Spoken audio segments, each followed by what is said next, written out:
Hello friends, নমস্কার। আমি পায়েল। আমার চ্যানেল পায়েল লাইফ স্টোরিতে আপনাদের সবাইকে স্বাগত। আজকে চলে এসেছি আমি শুভ রথযাত্রার একটা ভিডিও নিয়ে। আমাদের এখানে জগন্নাথ দেবের রথযাত্রাটা খুব বড় করে পালন করা হয়। আমাদের ইস্কন মন্দিরে সোজা রথ থেকে উল্টো রথ অবধি এই 7 দিনই প্রত্যেক দিনই নতুন নতুন অনুষ্ঠান হয়, আর আমরা সবাই এটাতে খুব এনজয় করি। জগন্নাথ দেবের রথযাত্রার 7 দিনের ভিডিও যদি আমি একটা ভিডিও বানিয়ে আপনাদের সাথে শেয়ার করি তাহলে অনেক বড় ভিডিও হয়ে যাবে। তো সেটা আপনাদের কারোরই ভালো লাগবে না, যে ধৈর্য হবে না এতক্ষণ ধরে দেখার। তাই আমি এটা দুটো পার্ট করে আপনাদের সাথে শেয়ার করব। তো চলুন বেশি কথা না বলে ভিডিওটা শুরু করা যাক। তো আজকে সোজা রথ। আমরা সকালবেলা মন্দিরে একটু ঘুরতে এসেছি। আমার মা এখানে সকাল থেকেই রয়েছে, মালা গাচ্ছে, তারপরে সবজি কাটছে, অনেক কাজ করছে, ঠাকুরের সেবা করছে। আর আমরা একটু ঘুরতে এসেছি, ঠাকুরের ভোগ নিবেদন হবে সেটা দেখব, আর একটুখানি দেখছি কেমন কি সাজিয়েছে মন্দিরটা সেটাও দেখছি। তো দেখে নিন, এখানে ঠাকুরের ভোগ দর্শন করার কীর্তন, আরতি এইগুলো সব শুরু হয়ে গেছে। তো আপনারাও আমার সাথে সাথে দর্শন করে নিন। বলরাম, জগন্নাথ, সুভদ্রা দেবীকে আপনারাও আমার সাথে সাথে দর্শন করে নিন। আর সঙ্গে শ্রীকৃষ্ণ আর রাধারানী আর গৌরাঙ্গ তো রয়েছেই।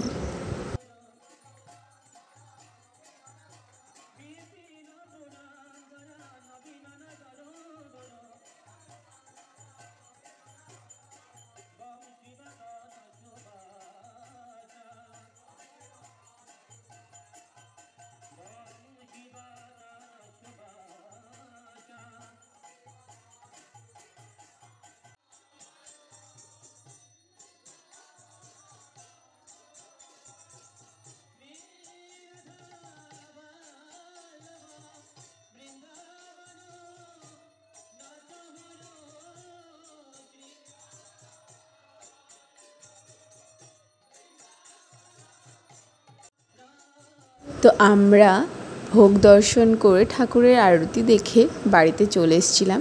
বাড়িতে এসে দুপুরে খাওয়া দাওয়া করে একটু রেস্ট নিয়ে 4:30-5টার দিকে রেডি হয়ে চলে এসেছি রথ দর্শন করতে।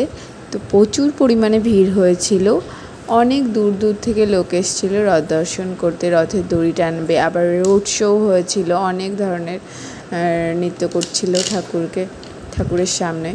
আমার বাবা, মা আর আমার ছেলে 3জনে হেঁটে কষ্ট হয়ে গেছে বলে একটু দোকানের সামনে রেস্ট নিচ্ছিল।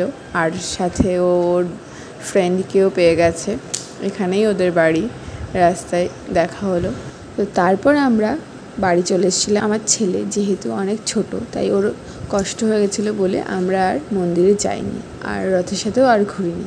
তারপর দিন থেকে শুরু হয়েছিল মন্দিরে 7 দিনের অনুষ্ঠান। এই 7 দিন কিন্তু মহাপ্রসাদের ব্যবস্থা ছিল দুপুরবেলা, আর কুপন কেটে সেই মহাপ্রসাদটা নিতে হয়েছিল। আর বাড়িতে নিয়ে যাওয়ার জন্য মালসা ভোগেরও ব্যবস্থা ছিল। আর রাতে প্রত্যেক দিনই সবার জন্য প্রসাদের ব্যবস্থা ছিল। আর এই 7 দিনই অনুষ্ঠান হয়েছে, সন্ধেবেলা থেকে শুরু হয়েছে আর রাত 10টা অবধি। তো আমরা প্রত্যেক দিন তো অ্যাটেন্ড করতে পারিনি, 4-5 দিন অ্যাটেন্ড করেছি। সেই কয়েকদিন আমি আপনাদের জন্য কিছু কিছু ভিডিও করে রেখেছিলাম, সেটাই আমি আপনাদের সাথে শেয়ার করছি।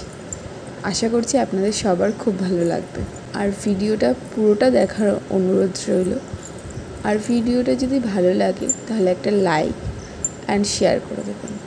আর এখনও যদি আমার চ্যানেলটি সাবস্ক্রাইব না করে থাকেন তাহলে আমার চ্যানেলটি সাবস্ক্রাইব করে আমার চ্যানেলটির পাশে থাকার অনুরোধ রইল।